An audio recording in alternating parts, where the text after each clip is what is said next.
പഞ്ചാരക്കൊല്ലിയിലുള്ളവർക്ക് കൂടുതൽ അതുമായി ബന്ധപ്പെട്ട പ്രതികരണങ്ങളിലേക്ക് കടക്കാൻ കഴിയുമെന്നാണ് നമ്മൾ ഈ ഘട്ടത്തിൽ മനസ്സിലാക്കുന്നത്. ഇപ്പോൾ ഇവിടേക്ക് കൊണ്ടുവന്നത് ഈ ജയസൂര്യൻ എന്ന ഈ ഫോറസ്റ്റ് ഉദ്യോഗസ്ഥനെ മാത്രമാണ്.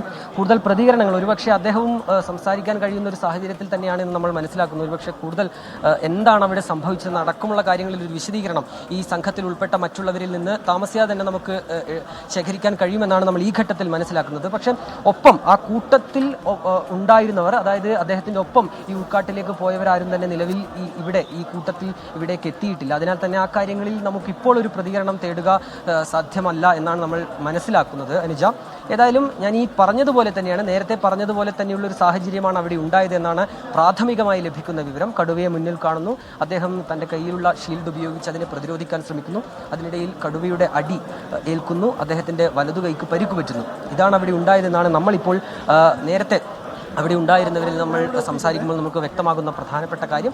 അദ്ദേഹത്തിൻ്റെ പരിക്ക് ഗുരുതരമല്ല എന്നുള്ളത് തന്നെയാണ്. നേരത്തെ ആശങ്കപ്പെടുത്തുന്ന ചിലയേറെ വാർത്തകൾ ഉണ്ടായിരുന്നു, ചിലയേറെ വിവരങ്ങൾ പുറത്തു വന്നുകൊണ്ടിരിക്കുന്നുണ്ടായിരുന്നു. പക്ഷെ അതൊക്കെ അടിസ്ഥാനരഹിതമാണ്. അതൊക്കെ ആശങ്കപ്പെടുത്തുന്ന അത്തരം വാർത്തകൾ അത് അടിസ്ഥാനരഹിതമാണ് എന്ന് നമ്മൾ മനസ്സിലാക്കുന്നു. അദ്ദേഹത്തിന് വലിയ പരിക്ക് പറ്റിയിട്ടില്ല, വലതു കൈക്ക് മാത്രമാണ് പരിക്ക്. നിലവിൽ അദ്ദേഹത്തെ മാനന്തവാടി മെഡിക്കൽ കോളേജിൽ പ്രവേശിപ്പിച്ചിട്ടുണ്ട്. അദ്ദേഹത്തിന് ആവശ്യമായ ചികിത്സകൾ ഇവിടെ നൽകുകയുമാണ്. അനുജ, അതെ, ആ ചികിത്സ ലഭിച്ചതിന് ശേഷം അദ്ദേഹം ഓക്കെ ആയതിനു ശേഷം മാധ്യമങ്ങളോട് നേരിട്ട് പ്രതികരിക്കുമെന്ന് നമ്മൾ കരുതുന്നു.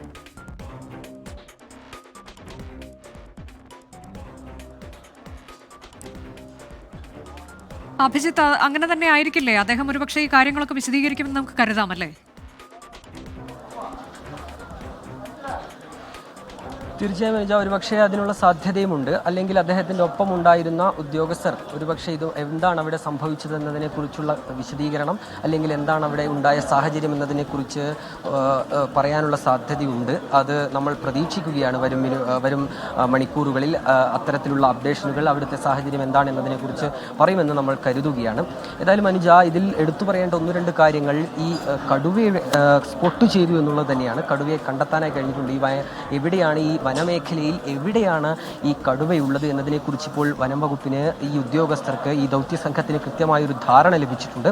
അപ്പോൾ ഈ നടപടികൾ, ഈ ദൗത്യവുമായി ബന്ധപ്പെട്ട മറ്റ് നടപടിക്രമങ്ങളിലേക്ക് കടക്കുക എന്നുള്ളത് ഇനി അല്പം കൂടി വേഗത്തിലാവുമെന്ന് നമുക്ക് പ്രതീക്ഷിക്കുകയും ചെയ്യാം. കാരണം നേരത്തെ മുന്നിലുണ്ടായിരുന്ന ദൗത്യസംഘത്തിൻ്റെ മുന്നിലുണ്ടായിരുന്ന ഒരു വെല്ലുവിളി ഈ കടുവ എവിടെയാണ് എന്നുള്ളത് ലൊക്കേറ്റ് ചെയ്യുന്നതുമായി ബന്ധപ്പെട്ടായിരുന്നു. ഇന്നിപ്പോൾ തെർമൽ ഡ്രോൺ ഉപയോഗിച്ചുള്ള പരിശോധനയടക്കം ഈ കടുവയെ സ്പോട്ട് ചെയ്യുന്നതുമായി ബന്ധപ്പെട്ട് വനം വകുപ്പിൻ്റെ ഭാഗത്തു നിന്നും ഉണ്ടായിരുന്നു.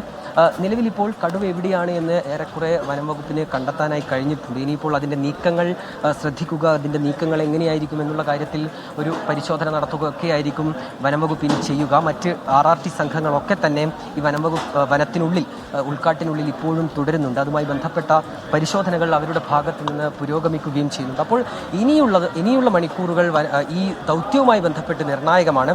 എങ്ങനെ ഈ കടുവയെ വെടിവെക്കാം, ഈ മയക്ക് വെക്കുന്നതടക്കമുള്ള കാര്യങ്ങളിലേക്ക് കടക്കുമെന്നാണ് നമ്മൾ മനസ്സിലാക്കുന്നത്. അരുൺ സക്കറിയുടെ നേതൃത്വത്തിലുള്ള സംഘം തന്നെയാണ് ഇപ്പോൾ ഈ തിരച്ചിലിന് നേതൃത്വം നൽകുകയും ചെയ്യുന്നത്. അപ്പോൾ ഈ നടപടിക്രമങ്ങളിലേക്ക് കടക്കുക എന്നുള്ള ആ നിർണായകമായ ഘട്ടത്തിലേക്ക് ഒരുപക്ഷെ വരും മണിക്കൂറുകളിൽ തന്നെ നീങ്ങുകയാണ് ദൗത്യസംഘം എന്നാണ് നമ്മൾ മനസ്സിലാക്കുന്നത്. ഈ ഒരു സംഭവം, അതായത് ഏതാണ്ട് ഒരു മണിക്കൂർ മുൻപാണ് നമ്മൾ ഇത്തരത്തിലുള്ളൊരു വാർത്ത കേൾക്കുന്നത്. ഈ വനത്തിനകത്തേക്ക്, ഉൾക്കാട്ടിനകത്ത് വെച്ച് ഈ RRT സംഘത്തിലെ ഒരാൾക്ക് ഇത്തരത്തിൽ ഒരു വന്യജീവിയുടെ ആക്രമണം ഏറ്റു എന്നുള്ളതായിരുന്നു വാർത്ത. പിന്നീട് മന്ത്രി OR കേളു മാനന്തവാടി മെഡിക്കൽ കോളേജിലേക്ക് എത്തുന്നു. അദ്ദേഹം തന്നെ ഇക്കാര്യം നമ്മളോട് സ്ഥിരീകരിക്കുകയാണ്. കടുവയുടെ ആക്രമണമാണ് ഉണ്ടായത് എന്നുള്ള കാര്യം ഈ മന്ത്രി OR കേളു സ്ഥിരീകരിക്കുന്നു. അതിനു പിന്നാലെ വലിയൊരു ആശങ്കയുണ്ടായിരുന്നു ഇദ്ദേഹത്തിൻ്റെ ആരോഗ്യനിലയുമായി ബന്ധപ്പെട്ട്. പക്ഷേ ഇദ്ദേഹത്തിൻ്റെ വലതു കൈക്ക് മാത്രമാണ് പരിക്ക് പറ്റിയത് എന്ന് അദ്ദേഹത്തിൻ്റെ ബന്ധു പിന്നീട് നമ്മൾ സംസാരിക്കുമ്പോൾ അദ്ദേഹം വ്യക്തമാക്കുന്നു. ഒടുവിൽ ഇപ്പോൾ മാനന്തവാടി മെഡിക്കൽ കോളേജിലേക്ക് ഈ പരിക്ക് പറ്റിയ ജയസൂര്യനെ എത്തിച്ചിട്ടുണ്ട്. അദ്ദേഹത്തിൻ്റെ വലതു കൈക്ക് മാത്രമാണ് പരിക്ക് പറ്റിയത് എന്നറിയുമ്പോൾ അത് ഏറ്റവും ആശ്വാസകരമായ കാര്യം തന്നെയാണ്.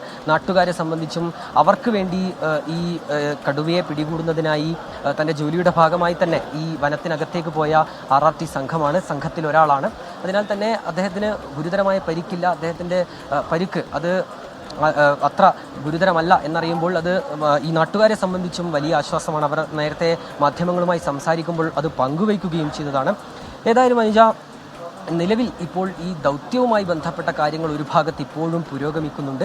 കടുവയെ പിടികൂടുക എന്നുള്ള ആവശ്യത്തിൽ ഉറച്ചു നിൽക്കുന്നുണ്ട് നാട്ടുകാർ. അതുമായി ബന്ധപ്പെട്ട പ്രതിഷേധ പരമ്പരകൾ നമ്മൾ കഴിഞ്ഞ മൂന്ന് ദിവസമായി നമ്മൾ കാണുന്നതാണ്. ആദ്യഘട്ടത്തിൽ രാധയ്ക്കു നേരെ ഇത്തരത്തിലുള്ളൊരു ആക്രമണം ഉണ്ടാകുന്നു, രാധ കൊല്ലപ്പെടുന്നു. പിന്നീട് ഇങ്ങോട്ട് നാട്ടുകാർ ഈ പ്രതിഷേധവുമായി ഈ പ്രിയദർശിനി എസ്റ്റേറ്റിലേക്ക് എത്തുന്ന ഒരു കാഴ്ച നമ്മൾ കണ്ടതാണ്.